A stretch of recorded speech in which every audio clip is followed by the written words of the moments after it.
Hey everyone, this is Angela from Bake It With Love, and today we're going to make the royal icing that I use to flood my sugar cookies for cookie decorating. We've made the frosting that you would use for decorating sugar cookies, and I've given you two recipes, the no-chill or the traditional rolled sugar cookies to work with too. And now we will do the royal icing. We're going to make this up and then we'll flood the sugar cookies. Just some basic flooding, not anything super advanced for cookie decorating. So this right here is a small batch. It's a couple dozen cookies worth of royal icing. Like I said, 4 cups of powdered sugar here. We have the meringue that we're going to use, and we're going to start out with adding the meringue powder into the royal icing. I want my whisk attachment for this because that's the way I like to do it. Plus I am using the whisk attachment to go ahead and basically sift my powdered sugar or icing sugar with the meringue powder for me. So I'm going to turn this on for a minute and let it slow. Let it mix those up. Now, in case you're wondering about the meringue powder, this is the Wilton's that I'm using. And while this is mixing, I am going to take my water here. I have about 1/3 of a cup of water. It is lukewarm, on the higher end of lukewarm, a little bit warmer, and I'm going to add my vanilla extract directly to it. So I'm going to turn this up for a minute.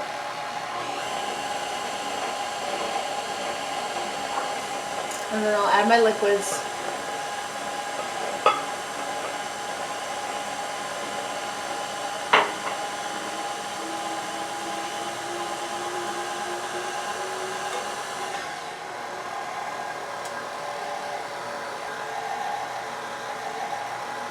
Now until it's all thoroughly stirred together, you can leave it on low like this, and then we're going to bump it up so that it's going a little bit faster.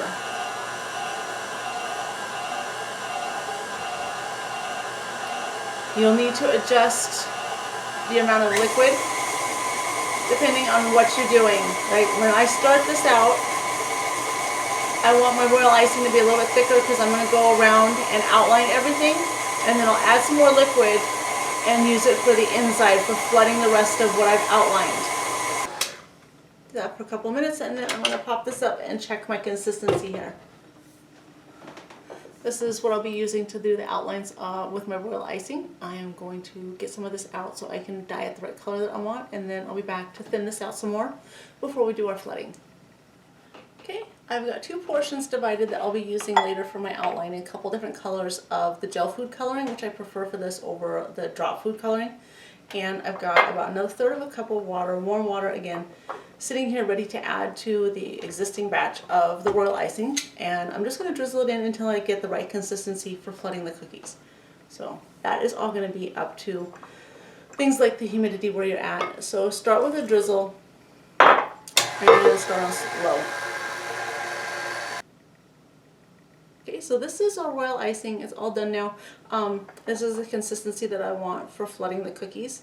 I have the nice thick portion here that I've got, and I'm going to add some gel food coloring, like I said, to these 2 colors or these 2 portions so that I can outline my cookies.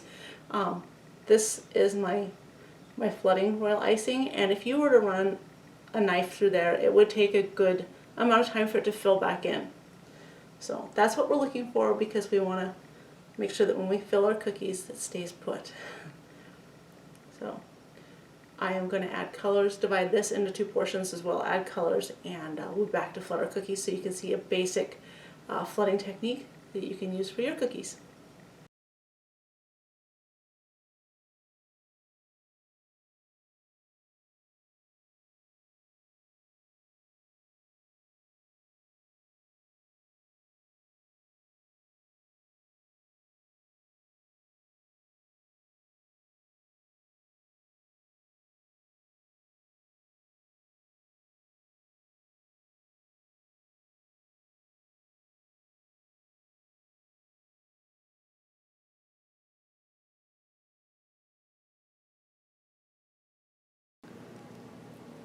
So we're just outlining these cookies real fast before we flood them, going along, slight pressure onto the edge of the cookie with our thinned out royal icing.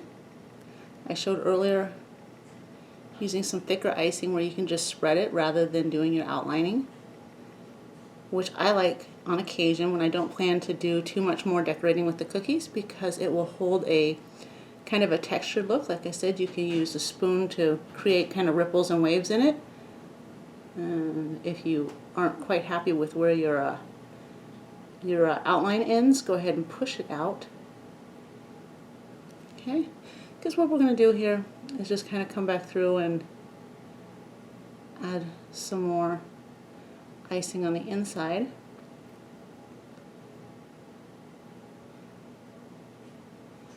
Dab it in a few spots as needed. And then your icing will fill in any gaps for you. I'll show a little closer. Go ahead and use your icing in the cookie.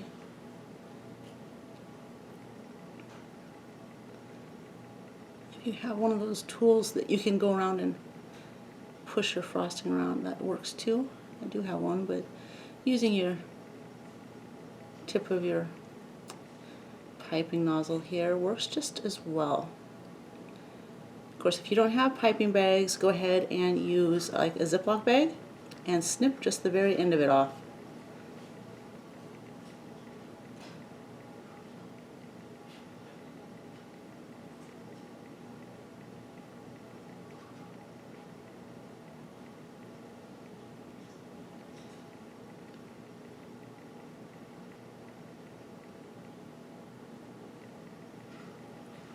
And that is how I flood my cookies. I'm going to finish these off. Thanks for watching.